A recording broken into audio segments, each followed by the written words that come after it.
upang laruin ang Alan Pia Pick! Maritim, handa na ba kayo? Ready na! Alan Pia Pick! Alan Pia Pick! Alan Pia Pick! Alan Pia Pick! Alan Pia Pick! Congratulations sa mga nanalo at sa mga hindi, wala pong uuwing luhaan!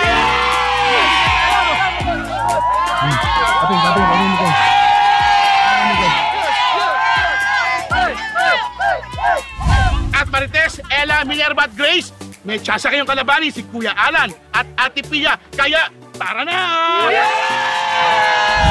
Ate Pia, narito po si Marilu at si Grace ang makakalaban mo sa Alan Pia Pick!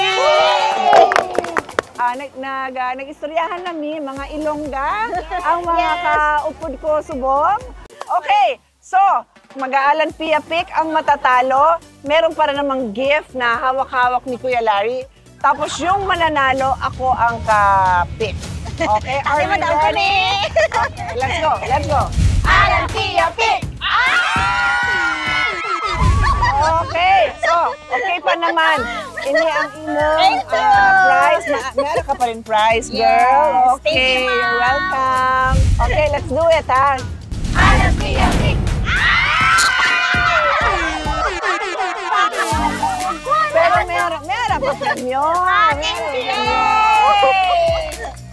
That's our Alan Pia Pick for today. Wala namang talo dito. Tanan ay winners. Yes. And I hope gamiton nyo sa maayo ang inyong cash. Salamat. So let's go now to Alan. Because Alan Pia Pick going on over there with Kuya Alan.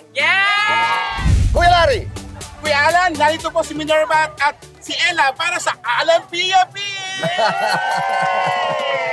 Walang natatalo sa Alan Pia Pick. Okay, sabay-sabay tayo. Alan Pia Pick now! Alan Pia Pick!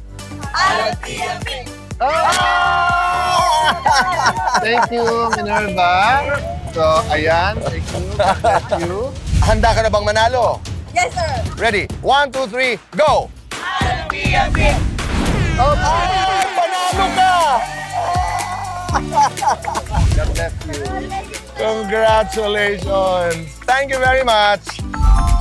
Maraming salamat po sa lahat ng ating mga kababayan dito sa Hong Kong. Kasalukuyan po kami nasa Chater Road, am I right?